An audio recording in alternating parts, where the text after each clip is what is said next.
Señor General Canden Devnedor Nunga, Comandante General de África, señores miembros de la mesa directiva de esta honorable ceremonia de certificación, Général Kandem Dionedor Nunga, commandant général d'Afrique, membre du bureau de cette honorable célébration de la certification, distingués invités, magistrats et membres de la famille en général.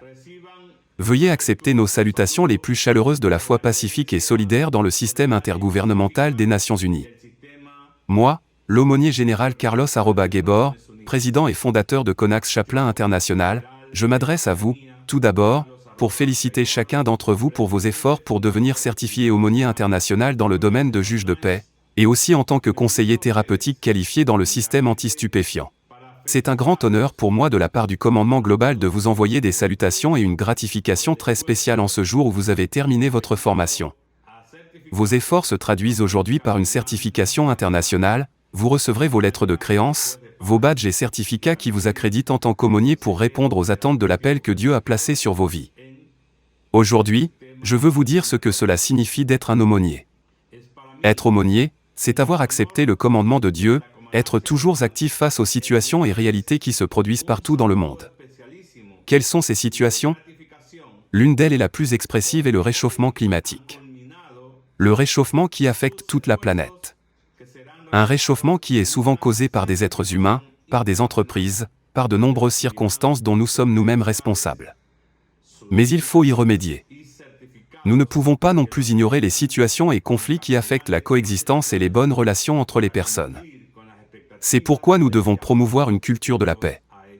Nous en tant que leaders mondiaux, en tant que leaders de l'évangile de notre Seigneur Jésus-Christ, qui nous a lui-même montré l'exemple en venant sur terre pour faire un monde plus pacifique, un monde où toutes choses sont en commun, un monde plein de paix et de miséricorde.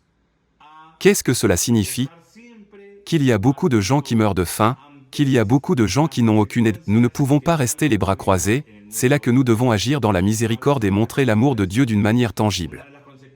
Je veux vous parler du cas d'un garçon de 10 ans, ce garçon nommé Henri se promenait avec sa mère.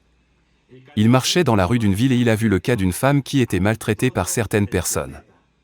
Nous ne savons pas s'ils étaient parents, s'il y avait un mari, mais il y avait beaucoup de gens qui l'insultaient et la battaient au milieu de la rue. Et le garçon ému de compassion, à son très jeune âge a dit à sa mère, « Je veux défendre cette femme. » Et la mère a dit, « Ce n'est pas à nous de l'aider. Ils ont leurs problèmes là-bas. » Qu'est-ce qui m'étonne? C'est la pensée de cet enfant. Mais alors, quand pourrons nous aider? Quand est-ce que notre tour viendra? Quand ce sera mon tour, je vais aider cette femme.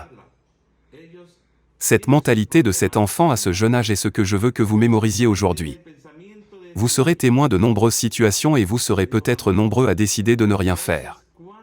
Parce que vous vous demandez peut-être, quand pourrais-je faire quelque chose ou quand quel sera mon intérêt?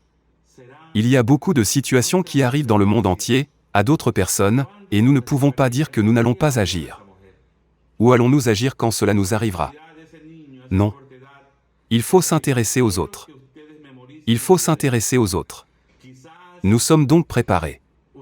Le jour où c'est notre tour, nous saurons répondre. C'est pourquoi nous visitons les prisons, les hôpitaux.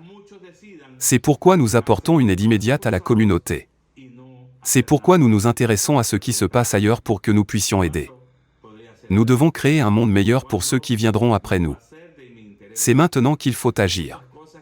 C'est maintenant que vous devez décider ce jour où vous êtes certifié aumônier international. Je veux que vous gardiez à l'esprit que ce que vous recevez de Dieu et du commandement global de Chaplain International est pour que vous puissiez l'utiliser comme un outil pour changer le monde, pour faire un monde de paix, un monde d'amour, un monde où notre famille a une vie meilleure. Je conclus en disant, ne vous demandez pas ce que l'humanité peut faire pour vous. Demandez plutôt ce que vous pouvez faire pour l'humanité. Bienvenue dans la famille des aumôniers. Bienvenue à cette certification internationale de juge de paix et aumônier anti-stupéfiant. Que Dieu vous bénisse. Que Dieu bénisse l'Afrique et que Dieu bénisse la République centrafricaine.